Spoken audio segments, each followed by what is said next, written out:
If you'd like to see more of our videos, please subscribe to our channel on YouTube. Good morning, traders. Welcome to today's market review. This is Fred Razak at CMtrading. Today's March 4th, 2020, and today is Wednesday morning. Yesterday evening, we had FOMC rate decision out of the United States, wreaking havoc on the markets.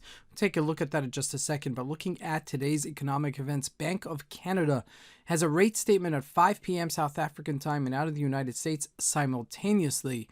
ISM non-manufacturing PMI number coming out. Now, looking at the markets, the euro pretty much spikes close to resistance. Okay, there's a difference between surging, rallying, and spiking, and they all have outcomes that are different as well. We're going to take a look at that in just a second. Looking at the Dow Jones, it continues to be a roller coaster ride. Yesterday, the FOMC decreased the interest rates by 0.5%, which is quite aggressive, in the hopes of staffing off some sort of slow down the economy as a result of the coronavirus situation.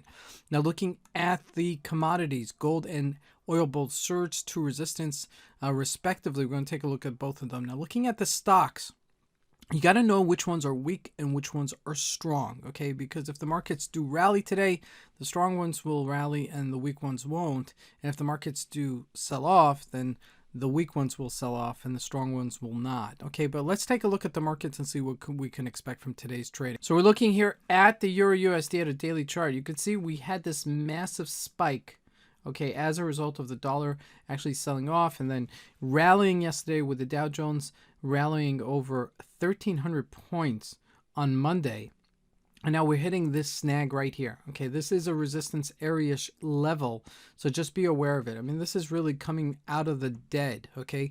But these type of situations usually have a correction that's going to happen right afterwards. I do expect it to retrace at a certain point down to its bottom. Now, when we look at the GBP USD, unchanged, okay? You don't see that same rally, okay? It looks actually dead. So at the next sell-off, I do expect the GBP actually to sell off more aggressively and break this 2760-ish potentially, okay? So keep an eye on that as that unfolds today. Now, jumping into the commodities, you can see we pretty much hit resistance once again at 1650, and it doesn't want to go higher, okay? This is pretty much a knee-jerk reaction, and we're already getting that sell-off this morning. So I do anticipate this will have a full recovery on the downside, retracing back to the 1600-ish level. Okay, might not happen today, but just know your levels, especially if we don't break this further support level at 1630-ish level. Okay, just know your levels, because if we do break this, then surely we'll get to the 1600 by the end of the week. Okay, that's my calling. Now, looking at the price of oil, okay, now this is a weekly chart. Let's look at a 4-hour chart. We had this nice bounce, okay, but we're still struggling with this resistance level of 47.47.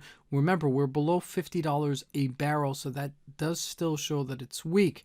Now, jumping into the Dow Jones. The Dow Jones has had a crazy couple of weeks, okay? Let's take a look at this, all right? Now, this was the massive sell-off we had last week, okay? Over 4,000 points sold off. And then we bounced on Monday from 25,000-ish level, okay, let's call it that, until 27,000-ish level, okay? We just hit 27,000. And then after the Fed decreased the interest rates because it wants to staff off any economic slowdown because of the coronavirus, markets got jittery again and sold off.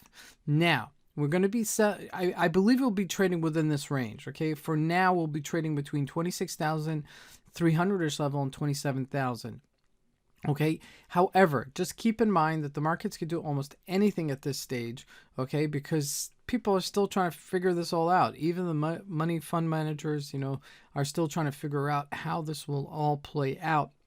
Best case, worst case scenario. So I think the market's still digesting some of the current events that are happening.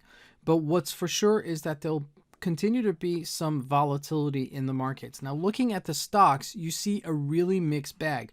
When we look at the bank stocks, let's take up JP Morgan right here. Dead, really dead. Okay, trading at 116. It did have that little short squeeze to 121, but then sold right back off to 116-ish level. When you look at Facebook, also very weak, okay, at 185, close to its lows on a daily chart.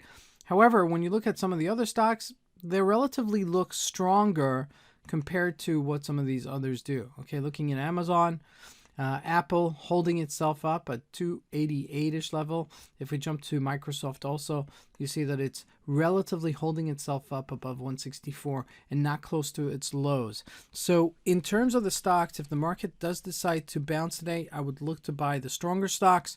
But if the market does sell, then I would look to short some of the weaker stocks like the JP Morgans and the Facebooks in the event that it'll break down lower. Okay, a lot of things could still happen as this coronavirus is actually unfolding. This news event is actually unfolding. No end in sight so far.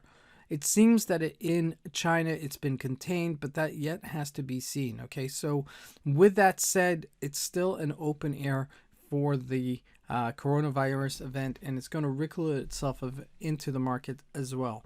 This is Fred Razak. I want to wish you guys a great trading day.